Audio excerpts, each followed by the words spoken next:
Eh bien, bonjour à toutes, bonjour à tous. Nous nous retrouvons aujourd'hui pour notre dernière conférence du cycle Neurosciences. Je vous le rappelle, proposée en partenariat avec le réseau Neurex, que nous tenons aussi à remercier d'ailleurs pour sa fidélité. Cette fois, nous abordons un sujet qui a parfaitement sa place dans notre quotidien, surtout en ces temps bien stressants. Les activités physiques, le sport peuvent faire mal d'un côté, mais saviez-vous que ces mêmes activités pouvaient soulager nos douleurs à condition de faire un sport adapté?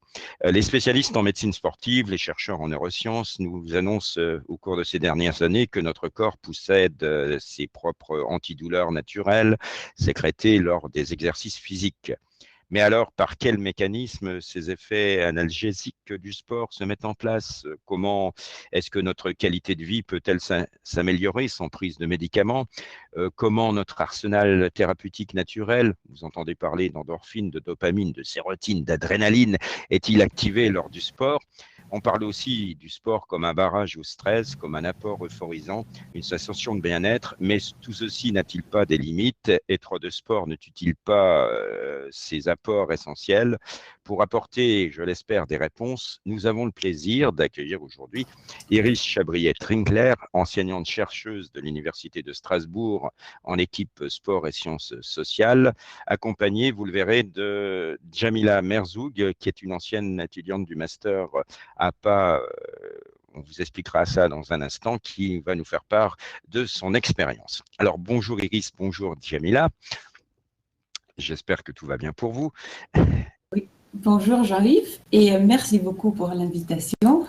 Alors, La barre est haute hein, pour tout ce que je devrais mais dire non, là dans les quelques minutes, mais simplement, surtout justement, euh, je pense que vous allez être contente mais surprise en même temps, donc c'était ça un petit peu mon idée. voilà, alors pour En tout bien cas, vous voilà. situer, quelques points de repère vous concernant, Iris, vous avez plusieurs, à votre corde, plusieurs thèmes de recherche qui parlent d'eux-mêmes. Vous aimez parler du jeu et de la construction de soi et de l'impact avec la nature. Vous avez des thèmes aussi en relation avec le karaté comme conscience corporelle et conscience de soi, notamment vis-à-vis des femmes qui subissent des violences. Vous avez également un fort intérêt pour la danse contemporaine que vous avez comparé aux maladies neurodégénératives.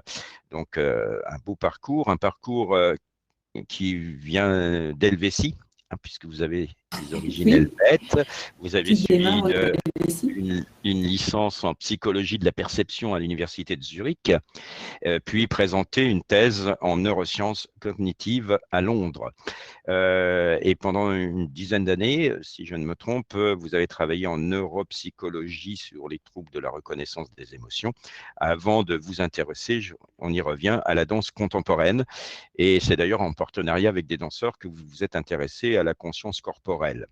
Et puis, je ne vais pas être plus long, je vais vous laisser la parole pour… Alors, cette parole, on va vous laisser pour une autre sorte de sport plus cérébral cette fois, la présentation en distanciel d'une conférence qui, n'en doutons point, va être passionnante et va nous permettre d'avoir quelque part aussi notre bien-être à nous et d'en apprendre plus. Je vous laisse la parole, c'est à vous. Alors encore, merci beaucoup pour cette belle introduction. Oui, c'est vrai, donc vous entendez que je suis a priori pas encore spécialiste de la douleur. Je porte un chapeau psychologue, neuropsychologue, et c'est cet angle d'attaque qu'on va prendre ici. Alors, le thème, c'est « Vous souffrez, bougez ». Et donc, on m'a un petit peu imposé la question à laquelle je devais répondre. Peut-on soulager la douleur par l'activité physique? Eh bien, il y a eu un rapport de l'INSERM, de l'Institut national de la santé et de la recherche médicale, publié en 2019, sur un rapport d'expertise sur la douleur et l'activité physique. Et là-dedans, on peut lire, par exemple, sur la page 63, dans la lombalgie chronique d'origine commune, l'activité physique adaptée sous la forme de programmes structurés associant exercice spécifique et activité physique non spécifique conduit à une réduction de la douleur et une amélioration de la fonction en fin de traitement et à long terme et diminue l'incapacité à travailler sur le long terme. Plus loin, les programmes d'activité physique adaptée ont également un intérêt lorsqu'ils sont réalisés après un épisode de lombalgie afin de prévenir les récidives, réduire leur fréquence et le nombre de jours d'arrêt de travail dans les 2 années qui suivent l'épisode initial de lombalgie. Donc, vous souffrez, bougez, QED. Je vous remercie pour votre attention. Donc voilà, puisque tous ces effets positifs de la physique adaptée sur la douleur ont été recensés dans ce rapport, je me suis posé la question, et 3 ans après, qu'est-ce qui est intéressant en fait de quand même encore contribuer, qu'est-ce que je pourrais contribuer avec mon chapeau neuropsycho, et voici à ce que j'ai réfléchi. Nous allons donc clarifier en fait nociception versus douleur. Déjà, la définition de douleur, il me semble, il faut s'arrêter là-dessus et dire de quoi on parle. Et du coup, il y est discuter des aspects neuropsychosociaux de la douleur avant de parler de la prise en charge de la douleur par l'activité physique adaptée, dans laquelle je vais du coup donner le relais à Jamila, qui, sous ma supervision, sous mon tutorat l'an dernier, a mené une étude pendant plein confinement, il faut le dire, sur l'activité physique adaptée et la douleur chez des patientes en rémission ou traitement de cancer. Et je vais finir par justement revenir sur ce projet dont Jean-Yves a déjà parlé tout à l'heure, Fight for Dignity, du karaté pour des femmes ayant subi des violences. Donc, tout d'abord, il faut commencer par le terme douleur et clarifier ce qu'il veut bien dire. Selon l'Association internationale pour l'étude de la douleur est une expérience sensorielle et émotionnelle désagréable qui est associée à une lésion tissulaire réelle ou potentielle ou décrite en ces termes. Ok, déjà ça cloche. Vous allez voir pourquoi je dis ça. Et en fait, en toute première chose, il est super important de comprendre que la douleur n'est pas une simple perception nociceptive.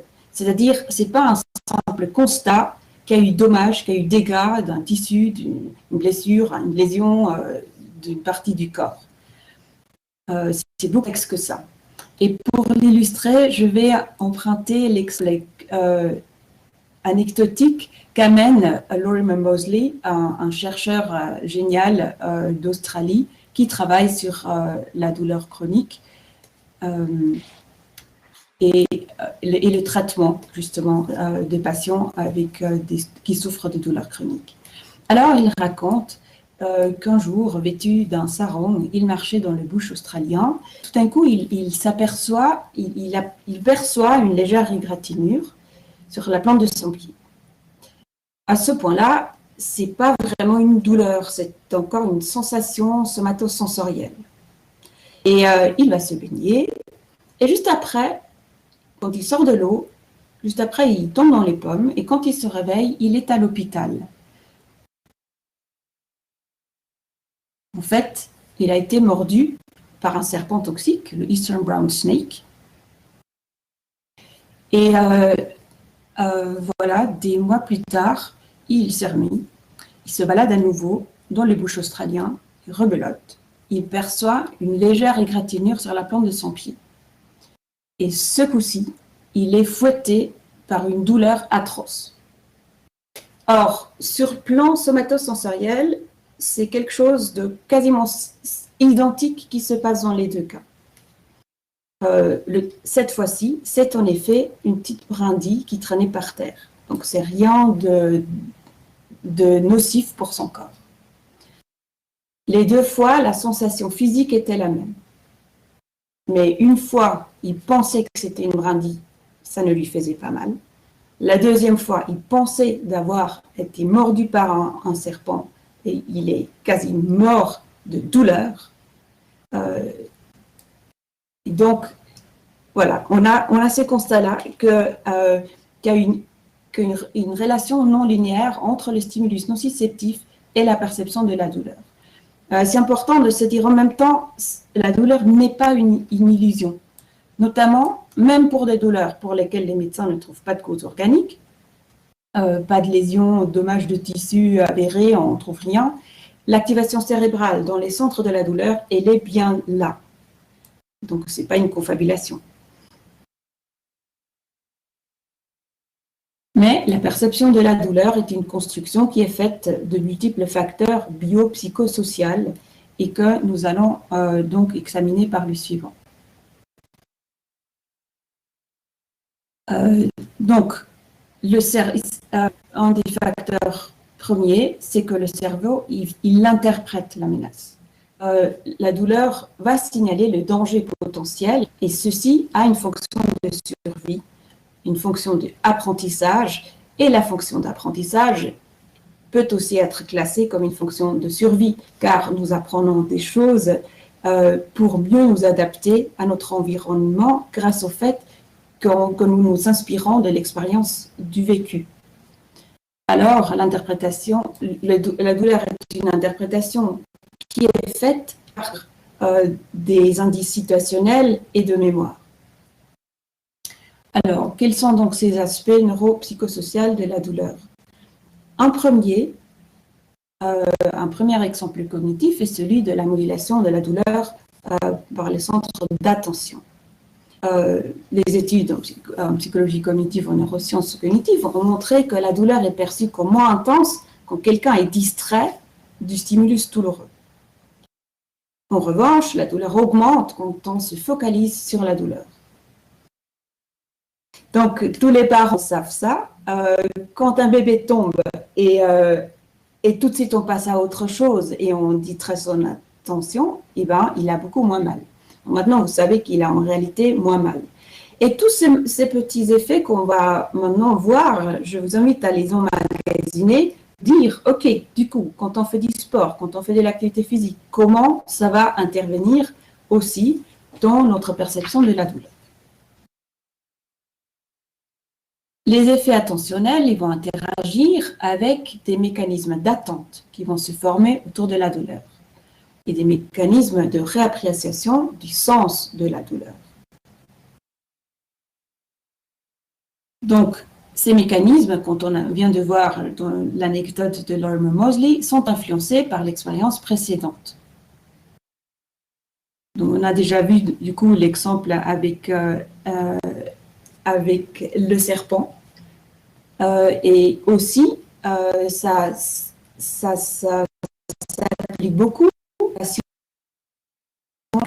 Alors, par exemple, des patients qui sont résistantes à un médicament, un traitement, un analgésique, ils vont se sentir démunis et en conséquence, ça va finalement déferler sur l'effet, sur l'attention. Ils vont du coup porter plus attention à la douleur. En revanche, s'ils ont déjà eu l'expérience positive, mon médicament il va marcher, ils vont du coup déjà se désengager leur attention de la douleur en sachant que le soulagement arrivera. Le médicament acte donc également comme un indice du soulagement. Et cet effet, même dans un placebo analgésique, est induit par la supposition qu'on ait reçu un painkiller. Donc, c'est bien en anglais, on dit un assassin de douleur pour un médicament analgésique qui va nous délivrer de la souffrance. Ergo, sur la base du savoir qui est déduit d'expériences passées, du stimulus qui est associé, on va former un schéma de la douleur. Donc, je voudrais que, après cette présentation, vous repartez, la douleur, c'est un schéma. C'est un schéma qui est construit de plein de différents facteurs. Un schéma qui nous permet de faire des prédictions par rapport à des futurs événements douloureux. C'est d'ailleurs aussi quelque chose qu'il faut vraiment prendre en compte quand on a fait une mauvaise expérience avec un traitement et ça nous a fait mal. Et ben, ça gâche en fait la chance de réussite pour la prochaine fois. Ça aussi, pour les sœurs d'APA, on va demander tout à l'heure à Jamila, c'est un fait, c'est quelque chose à prendre en compte qui est très important. Alors, encore plus loin, le schéma de la douleur est également influencé par des cognitions plus complexes encore, qui sont donc liées à la menace par la douleur, comme dans le cas à nouveau de Lorimer Moseley, si vous croyez que la douleur indique un processus pathologique qui menace votre survie, ça fait plus mal. Et en effet, la perception d'un degré élevé de menace est associée jusqu'à un ajustement psychologique négatif, tel que la pensée catastrophique, une anxiété élevée, du coping maladaptif, et tout cela augmente la douleur. Et on peut entrer dans un cercle vicieux. Alors, vous comprenez qu'une personne qui a eu un long trajet de mauvaises expériences avec des douleurs chroniques, qu'elle a encore plus mal à cause de ces mauvaises expériences, et encore plus mal, et ça interfère beaucoup après pour sortir de l'impasse et de ce cercle vicieux. Pour revenir un petit peu plus à des études vraiment en neurosciences cognitives, ici un exemple de comment des attentes de la douleur allument le cerveau. Alors, des expériences en laboratoire ont démontré que l'attente d'une plus forte douleur augmente la perception de la douleur, et l'expérience a été faite comme ça. Il y avait un indice de douleur faible et un indice de douleur forte, low PIN-Q and high PIN-Q. Et il y avait également des situations où il y avait un stimulus qui faisait peu mal ou très mal. Mais entre les deux, il y avait d'autres stimuli qui faisaient modérément mal. Et ils étaient à nouveau suivis dans certaines conditions par un indice faible douleur et l'autre l'indice forte douleur. Et alors, ce qui est bluffant, c'est qu'il y a une différence significative entre les deux situations qui sont pareilles sur un niveau physique, de niveau de la douleur qui a été induite, mais les personnes trouvent que ça fait plus mal quand ils se sont attendus, quand il y avait le signal où ça va faire très mal. Alors, quand on s'attend que ça fait très mal, ça fait plus mal que quand on s'attend que ça fait moins mal. Vous anticipez déjà que ça va jouer dans la prise en charge par l'activité physique. Mais finalement, heureusement, quand même, le degré de la menace va aussi dépendre, d'autre côté, des croyances autour de nos propres ressources. Donc, si nous croyons avoir ce qu'il faut pour faire face, nous percevons la douleur comme contrôlable, et ceci a de larges répercussions positives. Le sentiment d'avoir le contrôle va nous permettre de nous efforcer, de persister face à un échec. Et du coup aussi, ça a été montré de nous baisser le sentiment de la douleur. Mais de l'autre côté, à nouveau, un sentiment de manque de contrôle et de manque de ressources va aussi nous amener à abandonner et déprimer et avoir plus mal. Ce qui est intéressant et à tenir en tête, c'est que cet effet positif du contrôle perçu, il ne faut pas qu'il soit réel. Il suffit d'avoir le sentiment. On peut avoir vraiment un sentiment de contrôle complètement illusoire. Le moment qu'on y croit, ça suffit pour soulager la douleur. Donc, le mécanisme sous-jacent est bien celui d'un changement dans le sens que prend l'événement et de l'évaluation de la situation aversive qui devient moins menaçante grâce aux ressources perçues. Donc, c'est quand même bluffant, le mental. Et bien sûr, parmi les ressources les plus importantes reste notre confiance dans le soutien que nous avons de nos proches en cas de détresse, de mal-être et de douleur.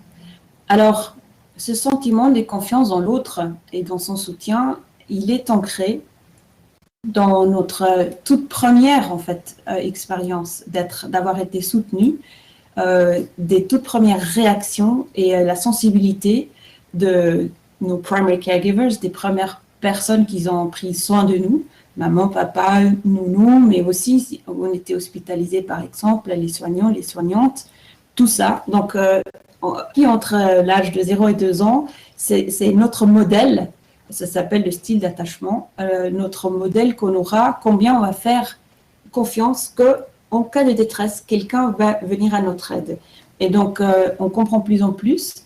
Et il y a eu d'ailleurs un nouveau livre, L'attachement en question, qui est sorti l'an dernier d'un auteur francophone expert sur l'attachement. Donc, on commence vraiment aujourd'hui à prendre ça au sérieux, cet effet du style d'attachement, comme un effet puisque ça fait partie de nos ressources, un effet direct qui modère aussi notre douleur. Donc, par exemple, chez l'enfant, on a trouvé une influence du style d'attachement sur la détresse, la douleur perçue pendant une vaccination, mais aussi chez le jeune adulte. Il hérite, il porte avec lui ce style d'attachement et la perception de la douleur est aujourd'hui prouvée de encore être en lien avec celui-là.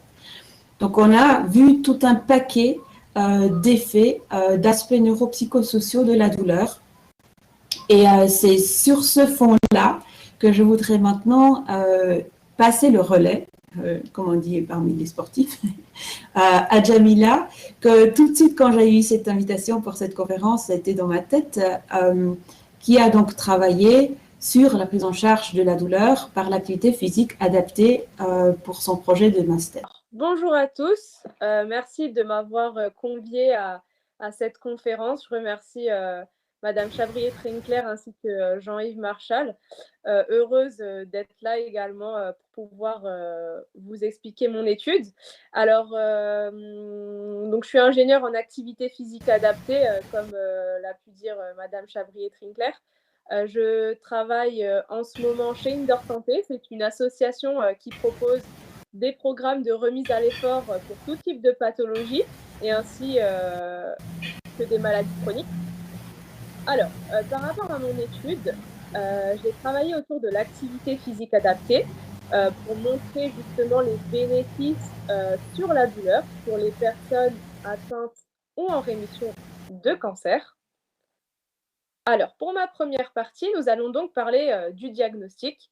Comme l'a défini avant Madame Trincler, la douleur, c'est une expérience qui est sensorielle et émotionnelle désagréable, associée à une lésion tissulaire réelle ou potentielle, ou décrite dans ces termes. Donc, c'est une définition qui a été proposée par l'Association internationale de l'étude sur la douleur. Alors, on comprend bien que cette définition n'est pas seulement sur le côté physique, mais également sur le côté psychique et social grâce au modèle biopsychosocial de Leuser ou de la stratégie de coping qu'a pu avant décrire Madame Trincler. Par rapport à mes objectifs, ils sont espacés dans le temps par rapport à l'étude. Donc, le premier objectif, ça va être de comprendre les effets bénéfiques de l'activité physique adaptée, régulière et toujours encadrée sur la douleur de la personne atteinte ou en rémission d'un cancer. Le sous-objectif, ça va être d'améliorer justement cette santé physique, psychique et sociale également des personnes atteintes ou en rémission de cancer. Et essentiellement, le dernier objectif, ça va être de se centrer sur les douleurs et de les réduire. Alors, par rapport à mes hypothèses concernant cette étude, donc la prise en charge des personnes atteintes ou en rémission de cancer par la mise en place d'activités physiques adaptées a des effets donc positifs sur les conditions physiques, également sur le côté psychique avec tout ce qui est émotions négatives, stress, anxiété, dépression, ainsi que l'image corporelle. Ensuite, nous avons sur la vie sociale et professionnelle par rapport à l'entourage, les proches, les amis. Et enfin, par rapport à la conscience corporelle où j'ai mis en place 2 groupes, donc un groupe rameur ainsi qu'un groupe rameur et pratique douce que je vous expliquerai juste après et qui aura plus d'effets positifs sur les aspects psychiques et conscience corporelle. Alors, l'activité physique adaptée va être découpée en 2. Donc, on va présenter de la pratique douce de type yoga ou pilates. On va voir que selon les études, qu'il y aura une meilleure conscience corporelle de par les mouvements lents qu'on pourra réaliser grâce à cette pratique, ainsi que toutes les postures pour aider justement à cette représentation corporelle. Et deuxième activité, ça va être l'ergomètre de type rameur. On sait, le rameur, c'est un exercice qui va permettre de favoriser l'ensemble des chaînes musculaires et avoir également un engagement au niveau cardiovasculaire. C'est une activité physique qui est adaptée, qui est également personnalisée selon le pratiquant et qui est doux et forcé, qui va permettre aussi de ne pas traumatiser au niveau des articulations. Et grâce à l'écran, le petit plus, grâce à l'écran du rameur, ça va permettre de mieux suivre les données en direct de nos pratiquants et d'adapter de manière toujours sécuritaire les séances pour nos patients. Alors, au niveau des problématiques, on va se poser les questions suivantes. Donc, de quelle manière l'activité physique peut-elle optimiser la prise en charge de la douleur pour les patients atteints ou en rémission de cancer? Et enfin, comment peut-on réduire justement ces douleurs présentes et persistantes chez les patients atteints ou en rémission de cancer? Alors, au niveau de ma méthodologie de recherche, pour mon étude, ça a été une période assez compliquée car elle a eu lieu, pendant le premier confinement, pendant, la crise sanitaire, liée, à la Covid-19. L'étude a été faite, en distanciel. Elle devait se faire en présentiel, mais malheureusement ça n'a pas pu se faire. Mais tout de même, j'ai quand même, réussi à avoir, 6 femmes qui ont pu participer, de plein gré à cette étude. 6 femmes dont, la tranche d'âge est située entre 33 et 65 ans. 5 de ces 6 femmes ont le cancer du sein et sont en rémission également. Le facteur central, de ces femmes, ça va être la douleur et la prise en charge, de ce programme a été fait sous 3 mois à une fréquence de 2 fois par semaine. Alors, au niveau des groupes, je vais vous expliquer. Donc, le premier groupe va avoir son traitement médicamenteux respectif, que ce soit de la chimiothérapie, de la radiothérapie ou de l'hormonothérapie, et va pratiquer de l'ergomètre de type rameur. Concernant le deuxième groupe, il aura également ses traitements respectifs, comme j'ai pu les énoncer, également de la pratique du rameur, et le dernier, ça va être de la pratique douce de type yoga ou pilates.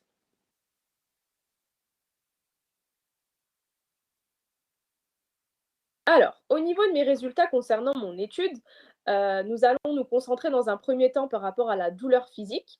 On observe, selon, les différentes données, que ce soit les questionnaires, les entretiens semi-directifs, l'échelle numérique de la douleur, que, on constate une nette diminution de la douleur pour ces personnes-là sur le plan physique. Donc j'ai mis à côté, différentes, citations de mes entretiens que j'ai pu avoir avec ces 6 femmes. Certaines parlent du développement physique, des capacités physiques, que ce soit souplesse, endurance, et cetera. Une réduction des douleurs, que ça aide justement l'activité physique à évoluer, dans le bon sens. Et enfin, l'activité physique va permettre de réduire les douleurs, que ce soit articulaires, musculaires, ainsi que les effets secondaires, des traitements, respectifs, que ce soit radiothérapie, chimiothérapie, et cetera.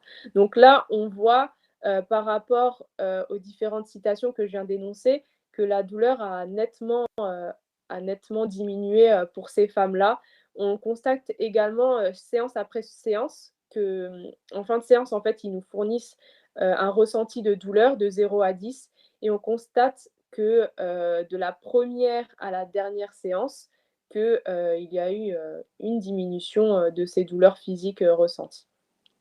Alors ensuite, par rapport à la douleur psychique, on constate également, qu'il y a une présence de douleur. Tout le monde, enfin les 6 femmes, disent qu'ils ont des douleurs par rapport au traitement qu'ils ont pu avoir ou qu'ils ont, en cours. Que justement l'activité physique adaptée a permis cette diminution, soit de l'anxiété, stress, également de l'image corporelle ou de la dépression même. Il parle, justement le fait d'avoir pratiqué plus que d'habitude, ça a permis justement de diminuer la douleur psychique. On parle de soulagement psychologique, de détente au niveau psychique, d'amélioration de la fatigue également. Ensuite, au niveau, de la douleur sociale, donc on prend en compte le côté physique, psychique, mais social et c'est également important de le prendre en compte, notamment durant cette période où on est tous, à la maison et pas forcément à l'extérieur pour rencontrer d'autres personnes, l'activité physique adaptée va permettre justement à ces patients, ces pratiquants de pouvoir voir d'autres personnes surtout. L'entourage peut répondre présent, que ce soit famille ou amis, mais il y a certaines personnes qui n'ont pas cette chance, entre guillemets, de pouvoir avoir un entourage, qui répond présent constamment. Donc, l'activité physique adaptée a permis à ces personnes justement, d'avoir une ouverture du cercle social, hein, je cite, d'avoir des répercussions positives sur le social et également de créer des liens sociaux, ce qui est très important, dans la pratique. Donc là, l'activité physique, on peut clairement dire que ça a renforcé au niveau des cohésions sociales, entre les différentes personnes. Et enfin, la dernière, ça va être la conscience corporelle. Donc, je vous avais expliqué qu'on a mis en place de la pratique douce. J'ai essayé de voir si avec le yoga ou ça a pu justement avoir une meilleure conscience corporelle, grâce aux différentes postures, aux mouvements lents que j'ai pu, effectuer avec eux et également ressentir, un bien-être et une diminution, des émotions négatives telles que, l'anxiété, le stress et justement, j'ai eu des surprises car les patients me disaient qu'au niveau psychique, ben, ça leur faisait, du bien de rencontrer, de nouvelles personnes à la pratique douce et également, au niveau corporel, qu'ils arrivaient mieux à se représenter pardon et avoir de meilleurs ressentis. Donc là, au niveau des citations, elles sont intéressantes par rapport à mes entretiens, semi-directifs que j'ai pu avoir avec eux, que les différents mouvements, des séances de renforcement musculaire ont un rythme différent, bien sûr. Donc je parlais des mouvements lents et qu'il y avait une présence de bien-être, des détentes également et de représentation, corporelle par rapport à la pratique douce. Ensuite, au niveau, de mes perspectives par rapport à cette recherche, ça va être de développer, la prise en charge, de pouvoir créer, par exemple, de nouvelles activités ou de le proposer, à d'autres personnes. D'également d'approfondir la méthode de recherche, au niveau qualitatif, mais au niveau quantitatif. Donc pourquoi pas proposer ce type d'études, ce type de programme à d'autres pathologies, au-delà que le cancer. Et enfin, réévaluer pardon, la recherche en présentiel, car elle a été faite en distanciel, comme j'ai pu le dire. Ça va nous permettre tout simplement, de comparer, les 2 études entre le présentiel et le distanciel. Donc voilà. Je vais reprendre le relais et je vais revenir sur ce qu'a dit Jamila aussi pour refaire l'arc en fait sur toutes les facettes en fait par lesquelles l'activité physique adaptée peut intervenir contre la douleur et pas uniquement pour le côté dommage tissulaire. Alors ici, je voulais aussi parler rapidement du projet donc, de Fight for Dignity qui est une association fondée par Laurence Fischer en 2017. Donc Laurence Fischer, c'était une triple championne du monde, aussi admise à la Légion d'honneur de France. Elle avait conçu un dispositif de karaté pour permettre aux victimes de violences de se réapproprier le corps. Donc, parmi la longue liste de symptômes dont souffrent des personnes qui ont subi des violences, la dissociation peut engendrer une altération marquée du sentiment de connexion au corps. Donc ici, on parle vraiment de l'arsenal de symptômes qui vont impacter quelqu'un qui souffre, qui a subi des violences. Et donc, parmi cela, la dissociation, qui est une altération du sentiment de connexion du corps. Et cette altération, c'est soit de la perte de sensations corporelles ou au contrario, les douleurs, vives douleurs dans certaines régions du corps et sans origine médicale avérée. Donc, c'est là, à nouveau, ressurgit la douleur. Et c'est pas anecdotique, genre c'est assez, je pense c'est intéressant quand on parle de l'autre côté, quand on parle des patients qui ont des douleurs chroniques, de s'intéresser au côté psychique, à la souffrance psychique, et si ces douleurs qui sont parfois inexpliquées, mais donc bien réelles et causant bien de souffrance, s'il n'y a pas des traumatismes subis derrière. Donc il y a toute l'actualité dans les news, etc., qui nous rappelle aussi la pertinence, l'impact de toute cette thématique. Mais donc là, pour en fait finir la discussion autour de l'activité physique adaptée et la douleur, se dire, dans le karaté ici, on voit, nous sommes en train de monter une étude plus large, mais les premières observations nous ont permis de comprendre que la prise en charge par le karaté permet de changer le schéma de la douleur et de la souffrance parmi les différents volets, parce que ça change notre accès à nos ressources, parce que ça change l'attention, la mémoire, etc. Tous ces facteurs qui vont bien faire un ensemble de notre perception de la douleur.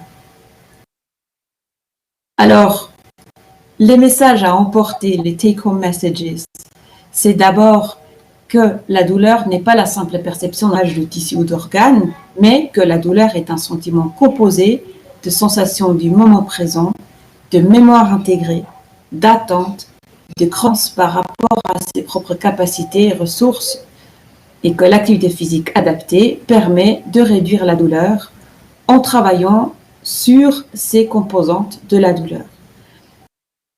Et donc voilà, je trouve que ça a été... j'espère que vous avez suivi, vous êtes dit, ah oui, c'est bien ça, dans les entretiens de Jamila, qu'il y avait une partie qui partait par une autre attention comportée à la douleur.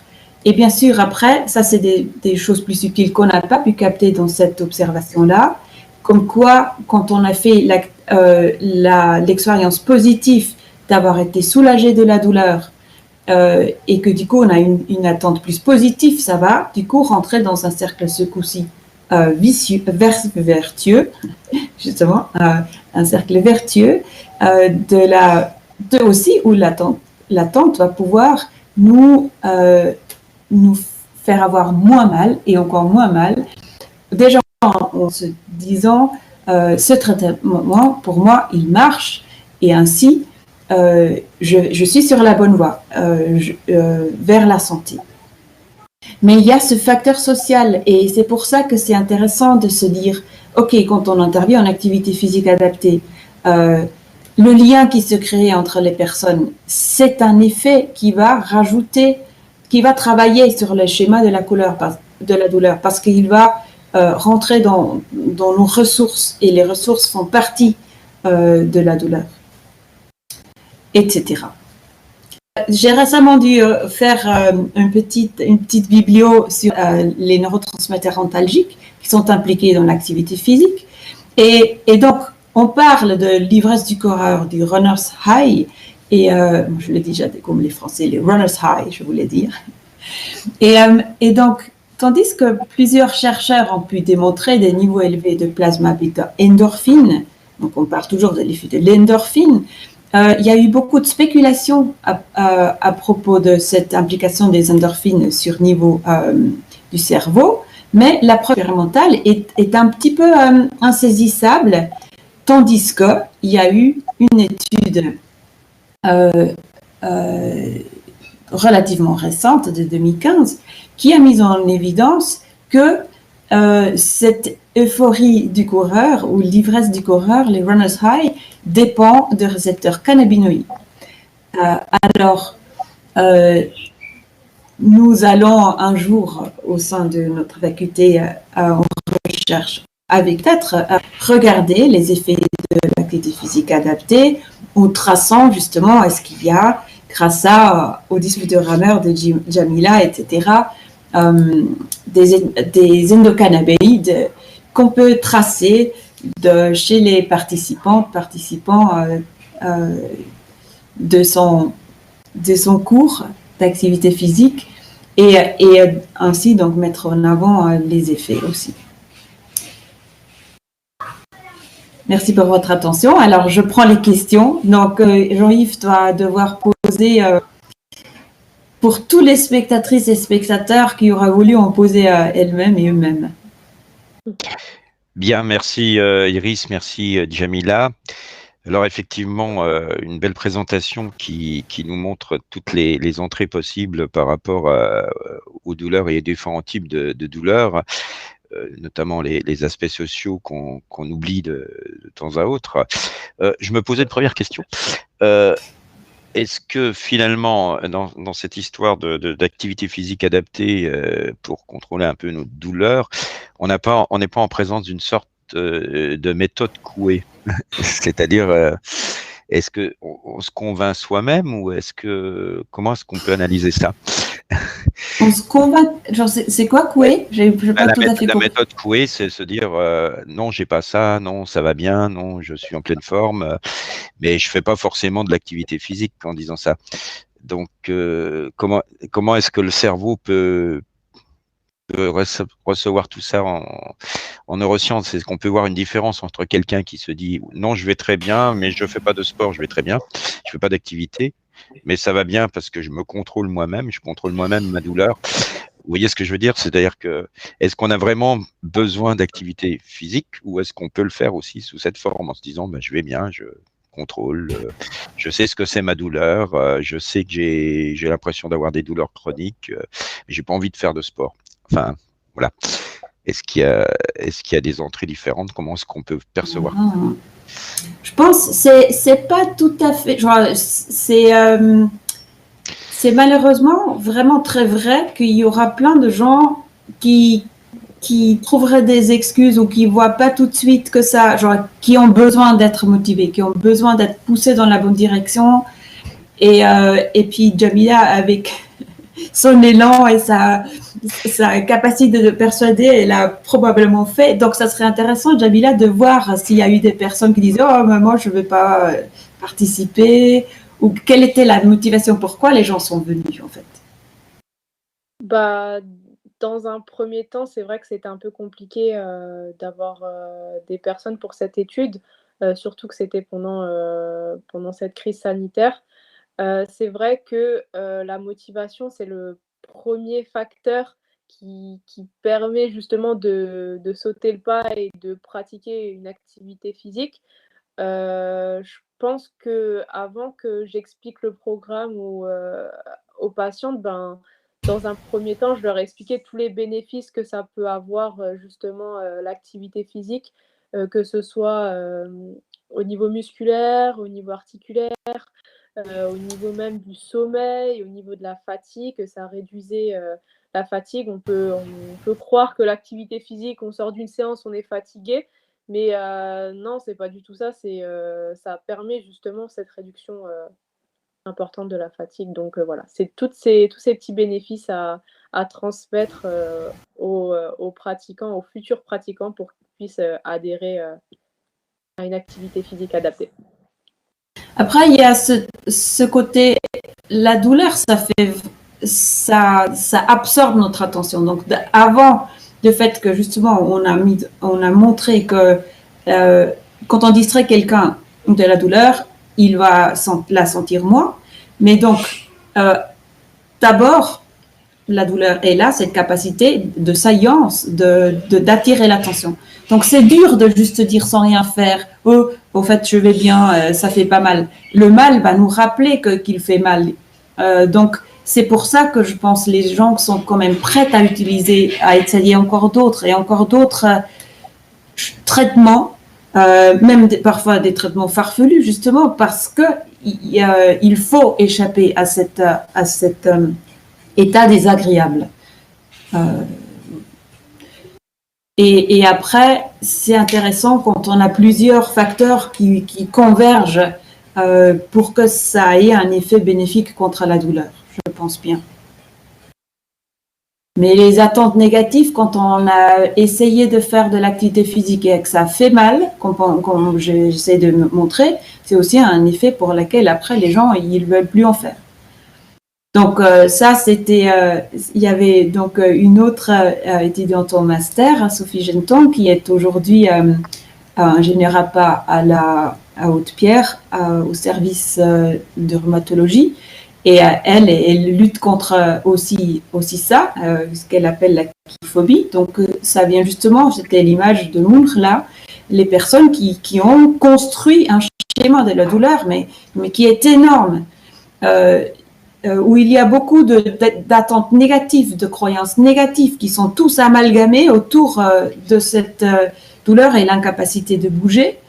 Il faut très doucement les convaincre et là c'est bien sûr les médecins qui sont les alliés qui disent basé sur le rapport de l'INSERM, les études ont montré, etc., donner à l'activité physique adaptée une chance et après conviction lentement et les effets qui se font ressentir d'une manière très impactante émotionnelle et physique vont, je pense, faire la persuasion finale.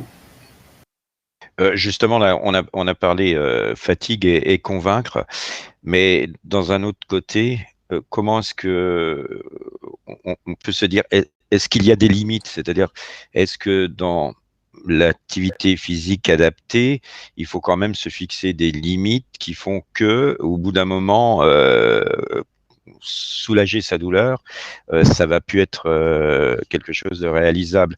C'est-à-dire, est-ce qu'on a déjà déterminé des limites si on arrive trop dans une addiction au sport, et où sont les limites là? Comment est-ce qu'on peut trouver tout ça?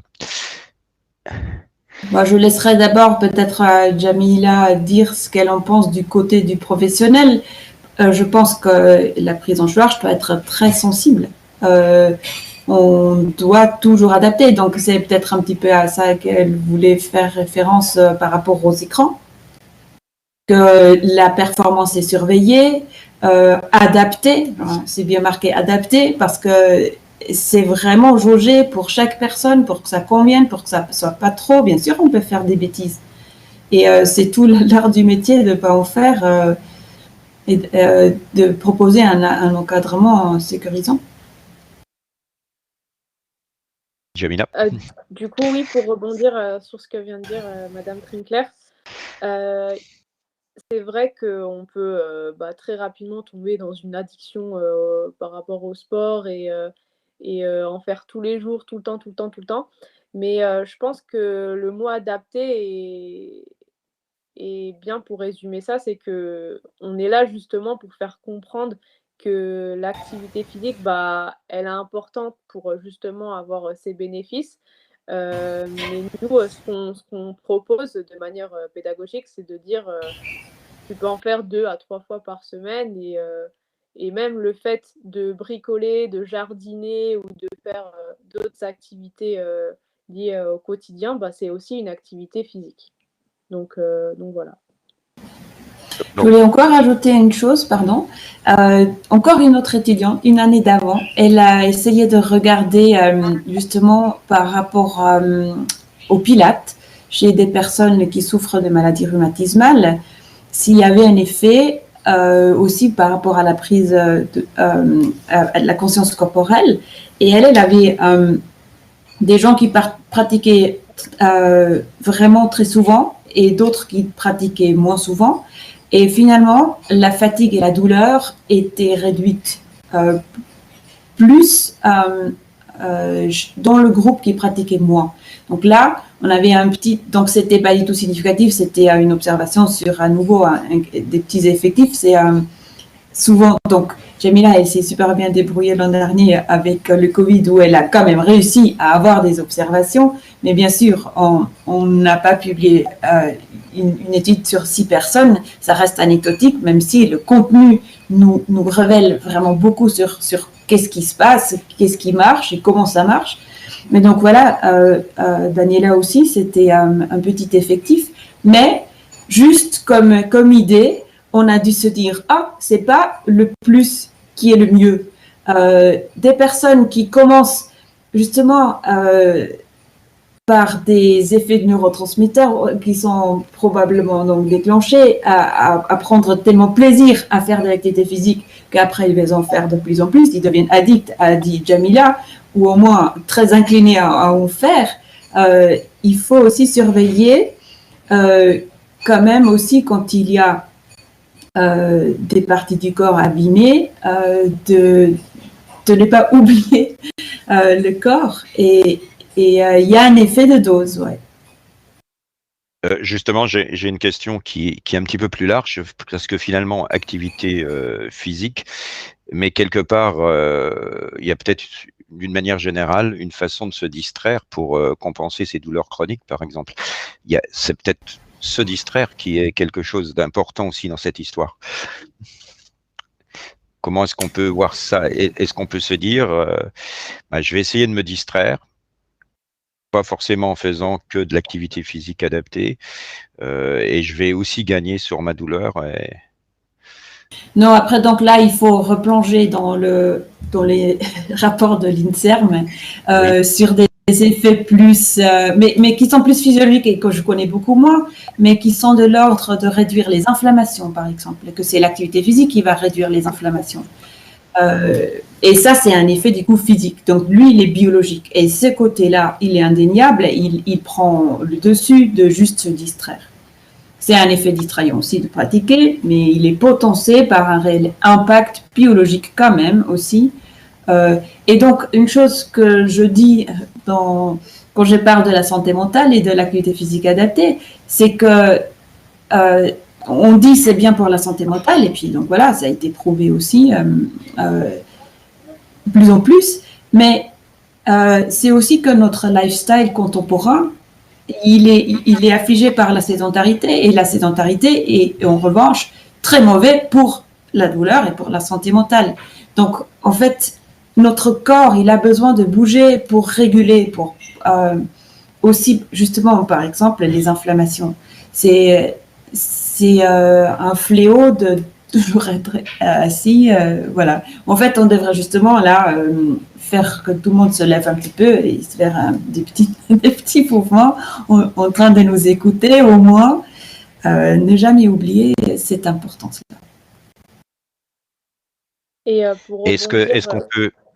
Oui, allez-y. Pour rebondir sur ce que Madame Trinquer vient de dire, c'est que chez nous, les pratiquants, ils ont 2 à 3 activités par semaine, mais on essaye de promouvoir toujours le sport santé avec eux pour leur dire que ce serait essentiel de bouger au moins 30 minutes par jour sur ce qui est recommandé par le gouvernement.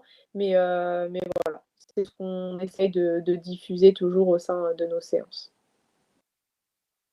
Est-ce que quelque part, vous avez parlé de la sédentarité, donc la sédentarité, on le voit en ce moment avec ce qui nous arrive, c'est quelque chose qui est d'actualité, et en même temps, il faut non seulement gérer les douleurs, mais il faut aussi gérer le stress. Comment est-ce qu'on place le stress par rapport à la douleur? Où ça se situe là, puisque on dit que le sport est aussi très bon pour le stress. Est-ce que finalement on dit la même chose que quand on parle de l'activité physique adaptée pour les douleurs, quoi? Oui, donc même là, le modèle qui parlait du coping ou des ressources, c'est inspiré des recherches qui ont porté sur le stress. Le stress, c'est une réaction à un stimulus aversif. Donc, c'est en fait la réaction à la douleur. Physiologiquement, on peut dire c'est un stress. Donc, si on parle du stress vraiment de sa connotation primaire plutôt organique ou biologique ou physiologique, c'est la réaction à la douleur. C'est dans ce qui le qualifie aussi en tant que signature, un nouveau neurotransmetteur, c'est la réaction à la douleur. Et donc voilà, c'est un petit peu presque le même discours. Et jusqu'à dire que le stress perçu, c'est aussi une équation dans laquelle rentrent nos propres sentiments de nos propres ressources. Et jusqu'à dire qu'il rentre aussi le type d'attachement des personnes qui ont appris que personne va venir quand ils sont en détresse, ils vont encore être plus stressés à la base. Avec la même tâche que quelqu'un d'autre, ils vont avoir plus facilement le symptôme d'être pas bien, être en détresse. On va bientôt en finir avec les questions, mais juste autre chose sur l'échelle des âges. Comment est-ce que évolue la prise de conscience de sa douleur? Parce qu'on dit faut faire le sport pour tous. C'est un petit peu comme Tintin, hein, de 7 à 77 ans, même plus large. Comment est-ce que ça évolue sur une échelle d'âge? Est-ce que ça a été, est-ce qu'il y a eu des sondages? Est-ce que ça a été étudié? Est-ce que on voit de grandes différences? Est-ce que vous avez quelque chose là-dessus? Je connais moi, et peut-être avec Jamila, on va reconstruire. Je me souviens de quelque chose. Je me souviens de savoir, mais je ne me souviens plus pourquoi. On appelle ça une source memory failure. C'est que, avec l'âge, c'est les douleurs qui augmentent. Mais il y a aussi, il me semble, ça a été montré que plus que les gens vieillissent, plus ils font le sport pour la santé. La conscience de la mauvaise santé augmente. Genre, il y a ce grand moment que j'ai déjà dépassé, où on se sent invulnérable. Genre, Jamila, il est encore dans cette tranche d'âge où on sent qu'on peut faire ce qu'on veut, le corps il va jouer le jeu et on peut pas s'abîmer. Et après, commence le déclin, on commence à sentir les douleurs. Et à ce moment-là, quand même, il y a cette prise de conscience, c'est bien de faire de l'activité physique pour la longévité. Genre, ça, on sent tout de suite que si on fait un petit peu d'activité physique, qu'on va mieux. Pas seulement si on a déjà des douleurs chroniques. Osons une question en rapport avec ce qu'on vient de faire, c'est d'ailleurs une présentation de conférence. Je suis devant mon écran, là je viens de modérer une conférence, j'ai mes douleurs cervicales qui me sont terribles et vous pouvez quoi comme pour moi Iris et Jamila. Allez, donc moi je suis même pas, donc voilà, je suis pas qualifiée, j'ai pas la carte professionnelle, c'est Jamila qui va devoir donner un petit exercice. Allez, je suis sûre, vous pouvez juste comme ça. Quelqu'un a mal à la nuque, qu'est-ce qu'on va lui proposer là pour finir la journée? En ces temps de distanciel. Elle a l'habitude avec les écrans. Hein. C'est ça. Alors, ce qu'on va faire tout simplement, c'est qu'on va étirer ici au niveau des cervicales. On va légèrement pencher la tête sur le côté. Allez. Ça va nous permettre d'étirer les cervicales et de relâcher au niveau des épaules pour être détendu et relaxé. Puis on bascule de l'autre côté. Et ça craque.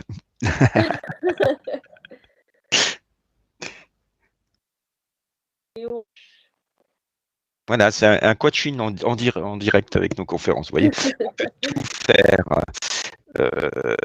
J'espère que vous faites toutes les deux du sport. Jamila, je pense, même en travaillant. Oui, bien sûr. Et Iris, et quand même. Non, c'est pas ça. Iris oui, je devrais, mais la danse, c'est terrible avec le confinement et les couvre-feux et tous les cours annulés, ça se fait moins bien en distance. Mais avant la conférence, je me suis baladée vigoureusement pendant 20 minutes. C'est mieux que rien. Voilà. En tout cas, merci pour ces belles présentations et tous ces petits conseils finaux. On vous remercie. On vous souhaite bonne chance, bon courage pour la suite de vos recherches. Et on espère se revoir un jour en présentiel. Quant à nous, chers amis, on vous donne rendez-vous non pas pour un cycle de conférences pour le mois à venir, mais pour des capsules vidéo qui feront le portrait de scientifiques et ce sera diffusé le lundi à 15h. Voilà, merci à toutes les deux, merci à toutes et à tous et à bientôt. Prenez soin de vous, comme on dit maintenant. Voilà. Merci. Merci à vous aussi.